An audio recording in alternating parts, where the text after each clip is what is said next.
The Jensen JXP460, the amp for your girlfriend, with the beautiful blue and magenta mixed together, all in one. Funky design, funky amp. How does it perform? Let's find out. You big dummy!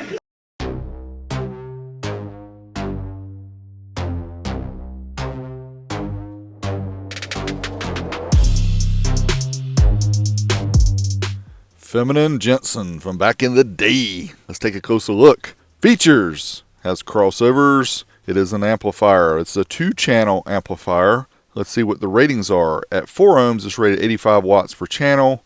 2 ohms, 115 watts per channel.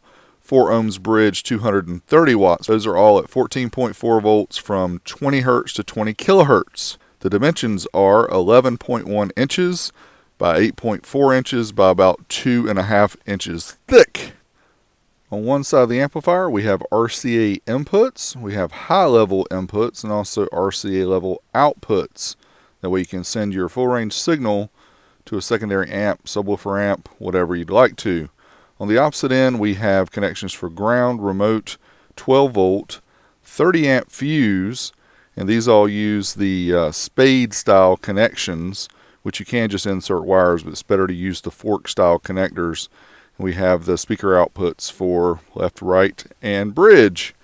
And here on the top plate, you can see, you unscrew the little top plate, you have a level adjustment, right channel, left channel crossovers, and a bass control. Here is the cover that you can take off, and here's some more description about what these controls are: low pass, full, high pass filter. The really odd thing is the left channel and right channel crossovers. It mentions tri-mode, and tri-mode on a 2-channel amp requires passive crossovers, so I'm not sure what they're referring to about having separate crossovers for each channel. Maybe somebody else out there knows. Had to take quite a few screws out to get inside the amp, and here we go, and you can see it's got a daughter board that attaches to the top, so just kind of had to tilt it over so you can see better inside. Here's the internals. Typical early 2000s Class AB amplifier, kind of generic. A lot of companies use something similar to this, these smaller rated amplifiers.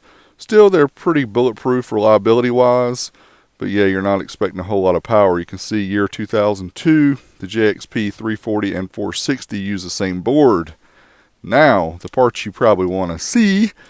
Let's get the amp wired up. We'll fire up the Amp Dyno and let's see how it does. Alright, first up we'll try out the 2-channel stereo mode. It's rated 115 watts by 2. We'll run the certified test, 1% THD. All the tests here are done at 40 hertz. We got 104 watts per channel, so not quite there, but not too far away. Uncertified takes us up to clipping. And right at the numbers, look at that, 116, 117, very nice. Next up we'll do 4 ohms mono, where the amp is rated 230 watts. Certified run first up to 1% THD, not quite there, 208 watts at 14.74. Uncertified up to clipping, and yep, we get the 230. 237 at 14.66. And dynamically, 40 hertz dynamic burst. Nice numbers here, well over the rated, 263. Of course, our voltage is a little bit high, 14.89. Now, I didn't show all the results, but I have them here on our sheet so you can see. 4 ohms, we got 78 watts per channel. It's rated 85. We actually got closer on clipping to the rated power. I'm not sure about the 0.8% they say in the manual. Now, you guys want to see how this thing does on a Savard subwoofer? Stay tuned. Let's see.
There you have the test of the Jensen JXP460 from 2002. Cost $189, at least that was the retail price back then. Kind of ironic, almost, 17 years later, you can get a 2,000 watt amp for about the same price. Very crazy, but anyway, it's very cool to see the old school amp sometimes. If you guys like this content, make sure you leave a thumbs up. If you don't like it, let me know in the comment section below. Till next time, Big D, you know where I'm at.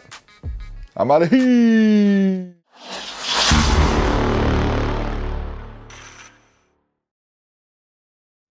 So you guys saw it? The Jensen amp making the Savard subwoofer thump? Actually sounded pretty good. Budget amps can do okay.